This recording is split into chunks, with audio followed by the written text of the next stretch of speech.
আমাদের দেশে একজন বিখ্যাত কবি আছেন, যিনি তার কবিতার মধ্যে আমাদের গ্রাম বাংলার অপরূপ সৌন্দর্যগুলো খুব সুন্দরভাবে ফুটাই তুলছেন।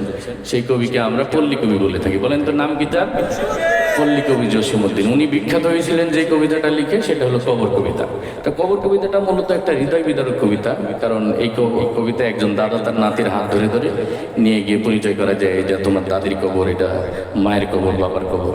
তো এই কবিতাটা যদি সুন্দর করে আবৃত্তি করা হয় তাহলে আপনাদের চোখে পানি চলে আসবে, অথবা আপনি নিজেও যদি পড়েন কবিতাটা আপনি ইমোশনাল হয়ে যাবেন। তো যেহেতু এটা একটা আনন্দের মজলিস, আমি চাই না আপনারা কানতে কানতে বাড়ি যান, এটা দিয়ে একটু আনন্দ দেওয়ার চেষ্টা করি, ঠিক আছে? এক জায়গায় এই কবর কবিতা আবৃত্তির প্রতিযোগিতা চলতেছে, পাশে বিচারকরা চেয়ার টেবিল নিয়ে বসা, নাম্বার দিবে, আর একজন একজন করে প্রতিযোগী আসতেছে আর আবৃত্তি করে চলে যাচ্ছে, তাই না? মাঝখানে কিন্তু আর একটা জাতীয় বানাইছেন, যারা পুরুষও না নারীও না, এই আনকমন একটা জাতি, কি বলে তাদেরকে? হ্যাঁ, এদের কথা বলার ঢং কিছুটা পুরুষের মতো, কিছুটা নারীর মতো, তাই না? এই পাবলিক একটা আসছে যে দেখি, আমিও তো ছোটবেলায় পড়ছিলাম কবিতাটা, দেখি কেমন আর আবৃত্তি করতে পারি। তার আবৃত্তির ঢং ছিল এরকম: এই কবর বে কবর, কোথায় কবর? এই ছেলে পেলে আমার কবিতা দেখ। এইখানে তোর দাদির কবর কোথায়? এইখানে তোর দাদির কবর ডালিম গাছের তলে, 30 বছর ভিজায় রেখেছি 2 নয়নের জলে। ধন্যবাদ সবাইকে।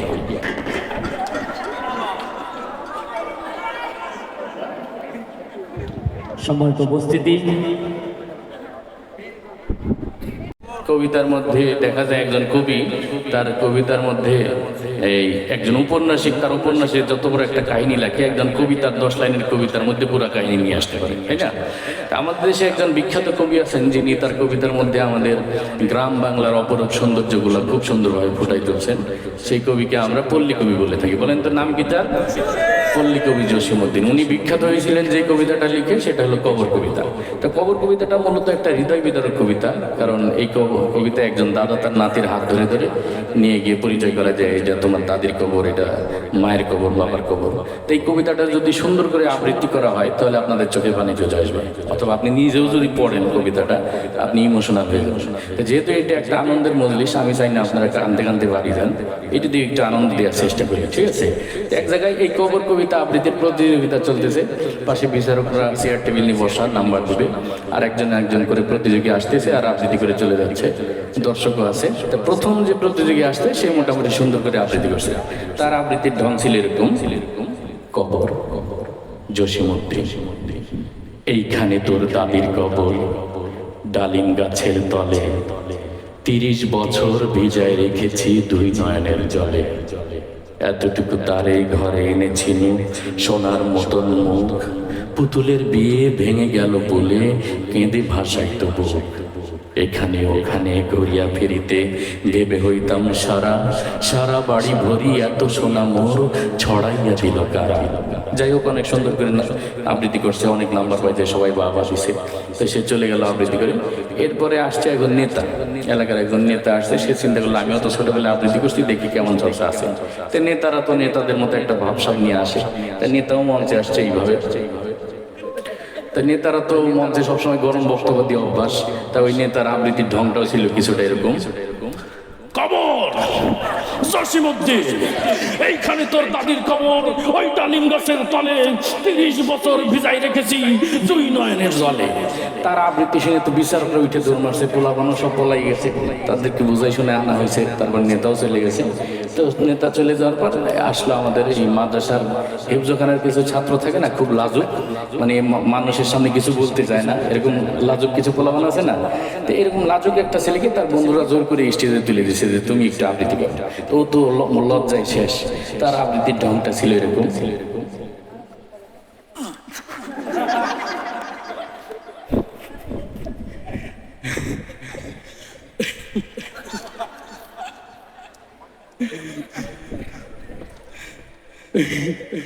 কবর জসীমউদ্দীন, এইখানে তোর দাদির কবর ওই ওই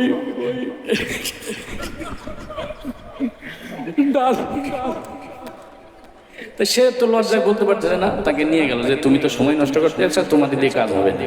সে যাওয়ার পরে আর একটা ছেলে আসলো নুরানির ছাত্র।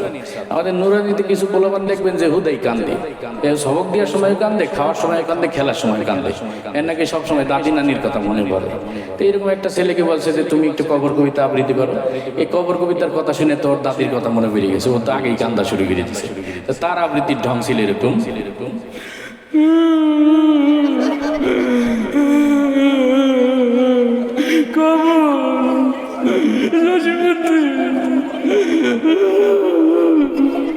এইখানে দাদির কবর, ও দাদি। তারাও নিয়ে গেছে, যেহেতু বেশি বেশি ইমোশনাল হয়ে গেছে, এর আর রাখা যাবে না। তো সে যাওয়ার পরে এরপরে যে প্রতিযোগী আসলো সে একজন মুরব্বী মানুষ, বুড়ো মানুষ, পান খেতে খেতে আসছে। সে চিন্তা করলো আমিও তো ছোটবেলায় আবৃত্তি করছি, দেখি কেমন চর্চা আছে। তো মুরব্বীর আবৃত্তির ঢং ছিল এরকম, কবর জসীমউদ্দিন, এইখানে তো দাদির কবর, ওই ডালিম গাছের তলে 30 বছর 30 বছর ভিজাইছি 2 নয়নের জলে। তো মুরব্বীও কান্দতে কান্দতে চলে গেছে, বেশি ইমোশনাল হয়ে গেছে। তো মুরব্বী যাওয়ার পর একটা ছেলে আসলো আবৃত্তি করতে, সে আবার একটু তোতলা টাইপের, কথা বলতে একটু সময় লাগে। তো তার আবৃত্তির ঢং ছিল এরকম,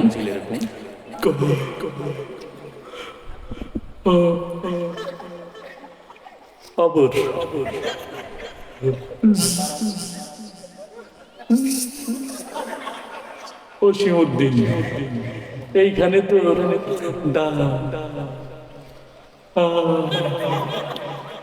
আদির কবর, ওই ডালিম গাছের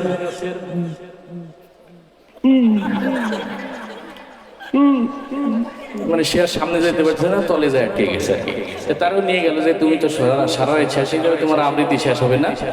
এরপরে আসলো আরেকটা যুবক। আমাদের সমাজে কিছু যুবক আছে দেখবেন শীতকাল আসলে ঠিক মতো গোসল করে না, তাই না? তাই ওদের গায়ে একটু চুলকানি টুলকানি হয়। তো এরকম চুলকানি রোগী আসছে একজন, তার আবৃত্তির ঢং ছিল এরকম, কবর জসীমউদ্দিন, এইখানে তো দাদির কবর, ওই ডালিম গাছের তলে 30 বছর ভিজাইতেছি 2 নয়নের জলে। তাই যাই হোক, তারাও নিয়ে গেল যে তো কাপড় চোপড় ছিঁড়ে ফেলাবে একটু পর, এই দিয়ে কাজ হবে না। এরপরে আসছে আর একটা ছেলে। আমাদের গ্রাম অঞ্চলে দেখা যায় ওয়াজ মাহফিল হইলে আশপাশে একটু ফুচকার দোকান আসে, তাই না? তো ও একটু অতিরিক্ত খাওয়ার কারণে ওর ডায়রিয়া হয়ে গেছে, পেট খারাপ হয়ে গেছে। তো ও আসছে, তাই ওই ডায়রিয়ার রোগীর আবৃত্তির ঢং ছিল এরকম, কবর জসীমউদ্দিন,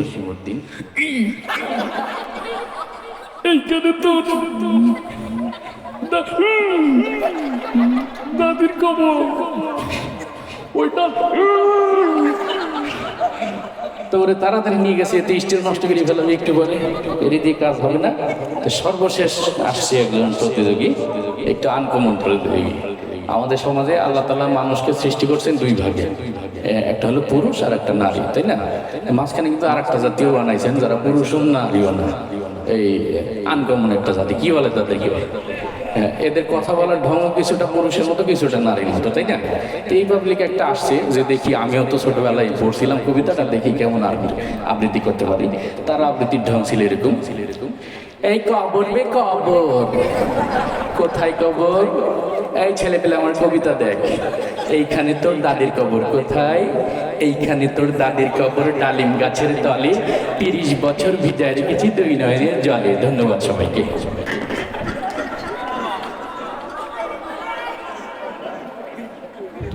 সম্মানিত উপস্থিতি,